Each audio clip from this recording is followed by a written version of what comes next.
Hi ಎಲ್ರಿಗೂ ನಮಸ್ಕಾರ. ಈ ಒಂದು ವಿಡಿಯೋದಲ್ಲಿ ನಾನು ಕುರಿ ಸಾಕಾಣಿಕೆಯ ಬಗ್ಗೆ ಸಂಪೂರ್ಣವಾದ ಮಾಹಿತಿಯನ್ನು ನಿಮಗೆ ತಿಳಿಸುತ್ತೇನೆ.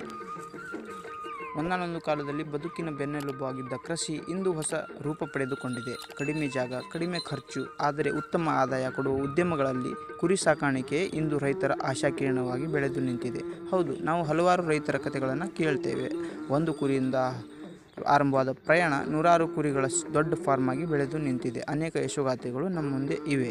ಹಾಗಾದರೆ ಕುರಿ ಸಾಕಾಣಿಕೆಯನ್ನು ಹೇಗೆ ಆರಂಭಿಸಬೇಕು, ಯಾವ ಜಾತಿ ಕುರಿ ಉತ್ತಮ, ಎಷ್ಟು ಹೂಡಿಕೆ ಬೇಕು ಮತ್ತು ನಿಜವಾಗಿಯೂ ಇದರಲ್ಲಿ ಲಾಭ ಇದೆಯೇ ಅಥವಾ ನಷ್ಟ ಇದೆಯೇ, ಈ ಎಲ್ಲದರ ಸಂಪೂರ್ಣ ಮಾಹಿತಿ ಇಂದು ಈ ವಿಡಿಯೋದಲ್ಲಿ ನಾನು ನಿಮಗೆ ತಿಳಿಸುತ್ತೇನೆ. ಅದಕ್ಕಿಂತ ಮುಂಚೆ ನೀವೇನಾದರೂ ನಮ್ಮ ಚಾನಲ್ನ ಹೊಸದಾಗಿ ನೋಡ್ತಿದ್ದರೆ ದಯವಿಟ್ಟು ನಮ್ಮ ಚಾನಲ್ನ ಸಬ್ಸ್ಕ್ರೈಬ್ ಮಾಡಿಕೊಂಡು ನಮ್ಮ ವಿಡಿಯೋನ ಲೈಕ್ ಕೊಟ್ಟು ಕಮೆಂಟ್ಸ್ ಮಾಡಿ. ಕುರಿ ಸಾಕಾಣಿಕೆ ಎಂದರೆ ಮಾಂಸ, ಉಣ್ಣೆ ಹಾಗೂ ಸಂತಾನೋತ್ಪತ್ತಿಗಾಗಿ ಕುರಿಗಳನ್ನು ಸಾಕುವುದು.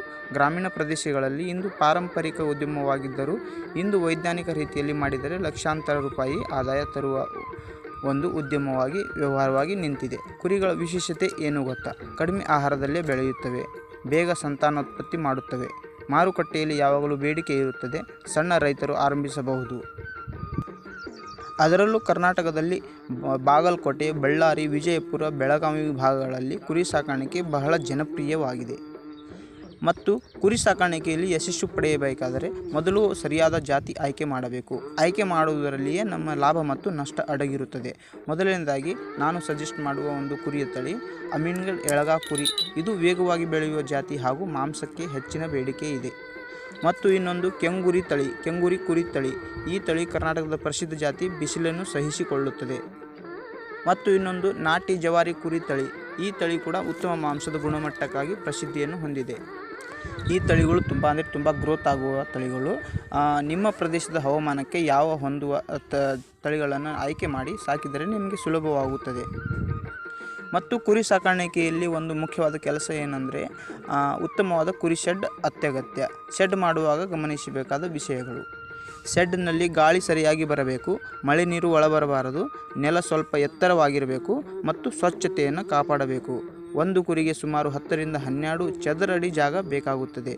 ಮತ್ತು ನೀರಿನ ವ್ಯವಸ್ಥೆ, ಆಹಾರ ಎಲ್ಲ ಕೂಡ ಒಳ್ಳೆಯ ರೀತಿಯಲ್ಲಿ ಕೊಡಬೇಕು. ಸ್ವಚ್ಛ ನೀರು ಯಾವಾಗಲೂ ಲಭ್ಯ ಇರಬೇಕು. ಮತ್ತು ಕುರಿಗಳ ಬೆಳವಣಿಗೆಯಲ್ಲಿ ಆಹಾರವೇ ಮುಖ್ಯ ಪಾತ್ರ ವಹಿಸುತ್ತದೆ. ಅದರಲ್ಲಿ ಕೂಡ ಹಸಿರು ಹುಲ್ಲು, ಒಣ ಹುಲ್ಲು, ಮೇವು, ಖನಿಜ ಹಾಗೂ ಒಣ ಹೊಟ್ಟುಗಳಲ್ಲಿ ನಾನಾ ವಿಧದ ಹೊಟ್ಟುಗಳಿವೆ. ನಿಮಗೆ ಬೇಕಾದ ಹೊಟ್ಟನ್ನು ನೀವು ಕೊಟ್ಟು ಸಾಕಬಹುದು. ಇವೆಲ್ಲ ಸಮತೋಲನದಲ್ಲಿ ಕೊಡಬೇಕು.